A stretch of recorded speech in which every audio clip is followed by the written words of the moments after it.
Today's daily conversation is kicked off by @JoelLava on Twitter, who says, I finally watched Marvel Infinity War. Was I supposed to be sad when all the Marvel characters died? Now, I feel you, Joel. I felt for a long time, actually, that the Marvel Universe was in serious danger of imploding on itself, and their stories were simply unsustainable. And it really comes down to a very basic storytelling principle that I think they've forgotten.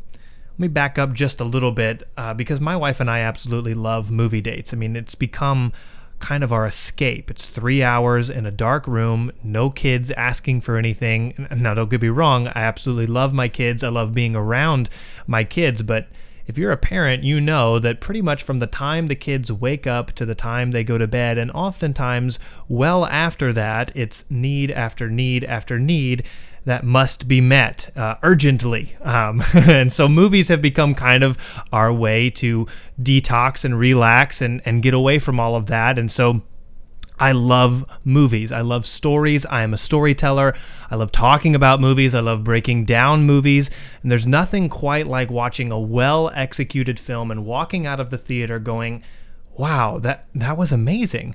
Now, unfortunately, that feeling happens a lot less than I'd like for it to. And lately, it hasn't happened pretty much at all. Still, based on past good experiences with Marvel movies, we thought we would try out the new Doctor Strange Multiverse of Madness a couple of weeks ago. Now, for one, my wife and I absolutely love Benedict Cumberbatch. I mean, he can redeem pretty much even a mediocre story, but this wasn't a mediocre story. Unfortunately, this was a horrifically awful story.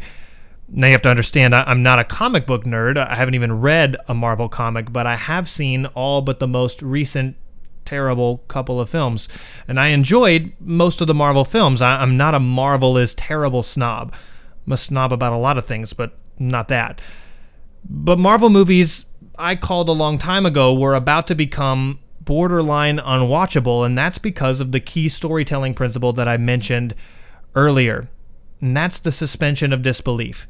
You can only suspend disbelief up to a certain point, and every storyteller needs to do that in order to tell their story, especially the more artistic your story is. You're requiring someone to suspend disbelief. What that basically means is I have to agree with the storyteller that basically the whole thing didn't happen in 2 hours, that there's some things that have changed and altered so that the story becomes more emotionally impactful. And there's this invisible line in any fantasy story that once you cross it, you no longer have enough of an anchor in reality to emotionally connect with the audience. See, we watch and listen and even tell stories because stories are a vehicle of emotional connection. It's the reason why I love writing and singing songs. Songs are like a window into the soul, but they're also more of a window. It's like a window made out of liquid glass, something that I can reach through and pull you into, and now we can have a shared experience, and we form an emotional connection in that shared experience. And that connection has the power to momentarily unite us around an idea or an experience or a cause. And movies work that way too, although in a much less specific way. Movies are usually telling someone else's story, most times a fictional story or an adaptation of reality, and so we're already requiring some suspension of disbelief, which again means I just have to ignore the fact that the story didn't transpire in a 2-hour period. Certain settings, characters have been altered or maybe amplified. For the most part, people are more than happy to offer this sort of benefit of the doubt so that we have the opportunity to experience a more emotional story. And there's lots of universal points of connection that have deep roots in real life. And the biggest one, I think, is loss. We all connect with loss or the fear of loss, particularly loss of people or things that we dearly love or have a deep connection to. And so stories of loss or threat of loss make us feel what it would be like to be put into that position. Now, another example of a universal connection point is triumph. This one gets me every time. When someone overcomes seemingly insurmountable odds to finally achieve what they were going after, the emotional connection that we have to that feeling is amazing. And we all connect because we all want something. And so the greater the loss or the greater the triumph, or even better, when those two things are able to be combined, the more powerful the emotional response will be. up to a certain point. The point where this no longer holds true is when reality is so vastly different from the story that's being told. So vastly different that we lose the ability to connect at all. And I think that's exactly what happened to Marvel, which got me wondering, what do other people think about when the Marvel movies stopped being good?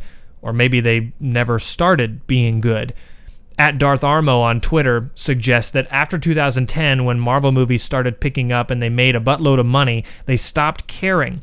They only make them to hold IPs, or intellectual property. Then they gave the helm of comic books to people who cared more about being a celebrity than writing good stories. Then it was pawned off to social justice warriors. So yeah, Darth Armo hits on two very important points. Two surefire ways to kill stories is to make them just for the money and to make them with an agenda.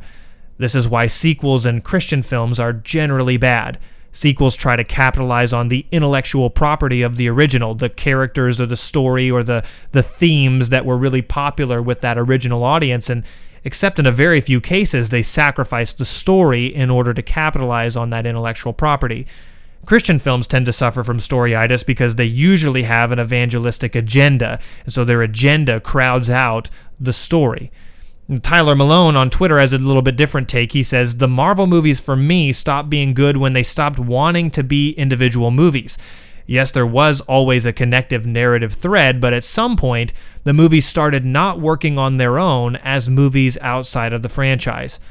Now, I think there could be something there, Tyler. I think the connected thread of what makes the universe aspect of these films so unique and different is important, but there are a handful of the Marvel movies that definitely feel like they just made a movie so that they could make another movie.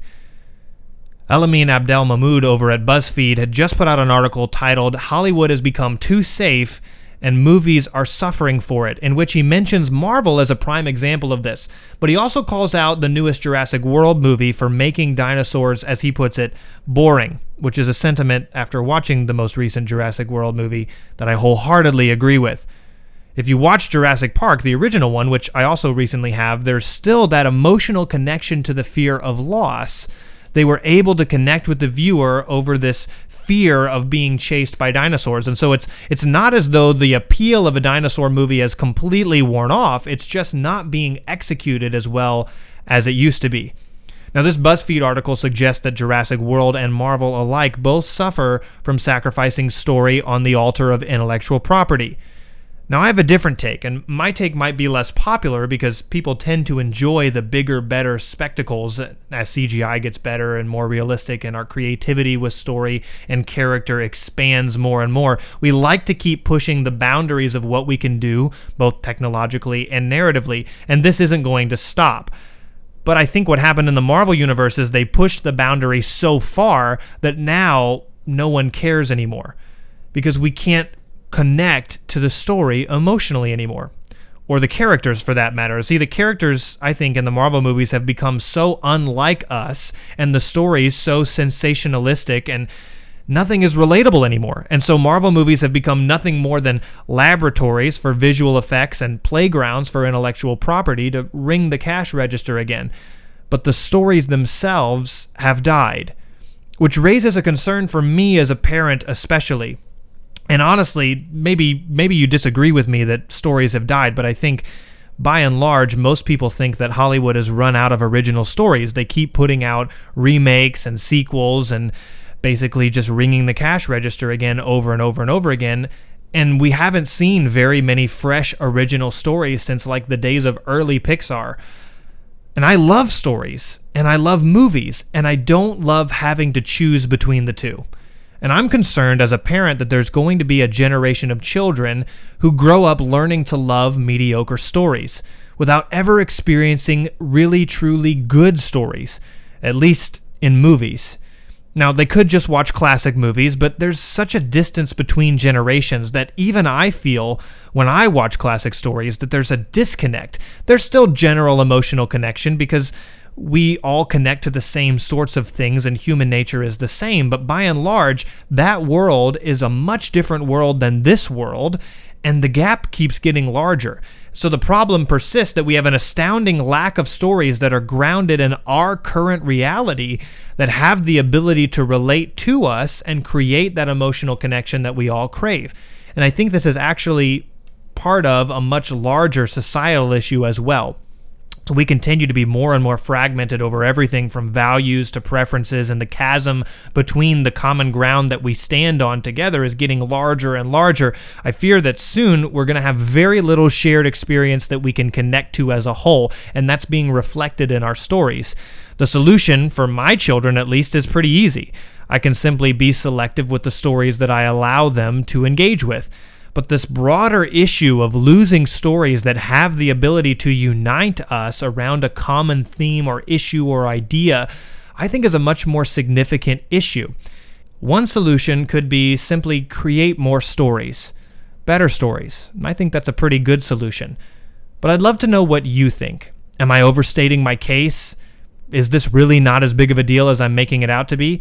What do you think about society being more fragmented than it used to be, and our stories reflecting that? I'd love to hear from you, so leave a comment here on YouTube with your thoughts. Come join us in the Facebook group to discuss this and other conversations, and the link to that is in the description.